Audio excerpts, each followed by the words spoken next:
In the realm of Greek mythology, where gods and mortals intertwine, begins the tale of Hercules, a hero born of both divine and human blood. The son of Zeus, the mighty king of gods, and Alcmene, a beautiful mortal woman, Hercules was a demigod, a being of extraordinary power. Yet his birth was not celebrated by all. Hera, the queen of Olympus and the wife of Zeus, was filled with wrath and jealousy. The existence of Hercules was a constant reminder of her husband's infidelity. Her resentment towards this innocent child would manifest in countless ways throughout his life, casting a shadow over what otherwise could have been a life of joy and peace.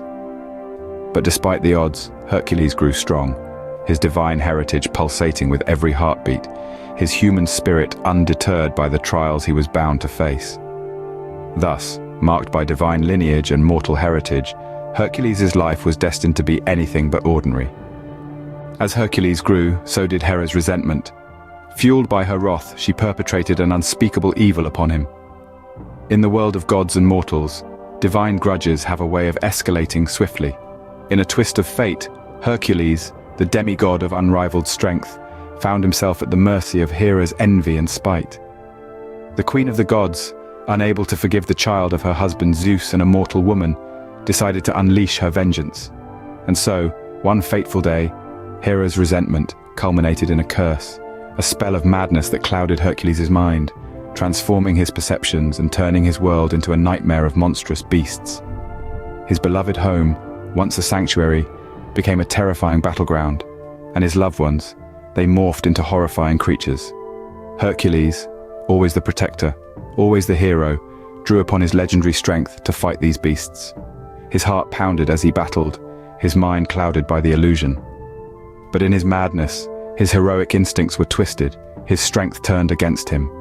He fought valiantly, believing himself to be saving his home from these terrifying intruders. Tragically, it was not monsters that Hercules was fighting, it was his own family, his wife, his children. They were the victims of his confused and frenzied onslaught.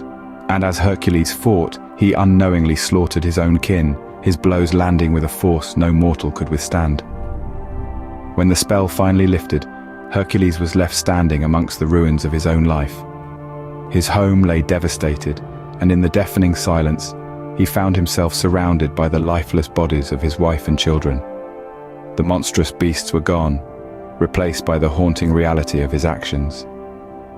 In his sanity's return, Hercules was left in the wake of his own tragedy, a hero brought to his knees by his own hands. His heart, once filled with love and courage, was now consumed by guilt and despair. In the throes of his greatest victory, Hercules had suffered his most devastating defeat. Haunted by guilt and driven by an unyielding desire for redemption, Hercules found himself ensnared in the aftermath of an unspeakable deed, the unintentional slaughter of his wife Megara and their innocent children. This tragic event propelled him into a desperate quest for absolution. This quest brought him to the Oracle Delphi to cleanse his tarnished soul. The Oracle declared, he must submit to the will of fate and embark on a perilous journey. The ethereal pronouncement resonated within Hercules, reigniting a flicker of hope overshadowed by the darkness of his past. The Oracle's vision unveiled a daunting yet transformative road to redemption, a series of 12 labors that would test both mortal and divine capabilities. Beginning his arduous journey, Hercules was given the task of slaying the Nemean lion as his first labor, a beast known for its immense strength and ferocious temperament. The lion was famed not only for its monstrous power, but also for its hide that no mortal weapon could penetrate. It was an embodiment of raw, unchecked power. But Hercules, with his unrivaled strength and strategic mind, subdued the creature using its own lethal claws to skin it. The second trial Hercules faced was the defeat of the Lenaean Hydra, a nightmarish creature that possessed the horrifying ability of regeneration. This hideous serpent boasted 9 venomous heads, each capable of growing back twofold upon being severed. Hercules was faced with a challenge that seemed to grow even more insurmountable with each passing moment. However, with the help of his nephew Iolaus, Hercules turned the tide. As Hercules severed a head, Iolaus cauterized the wound swiftly, preventing the heads from growing back, showcasing Hercules' resourcefulness and stalwart determination.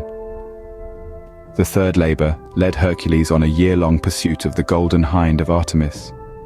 This creature was more elusive than any, faster than an arrow in flight, and highly revered by the goddess Artemis herself.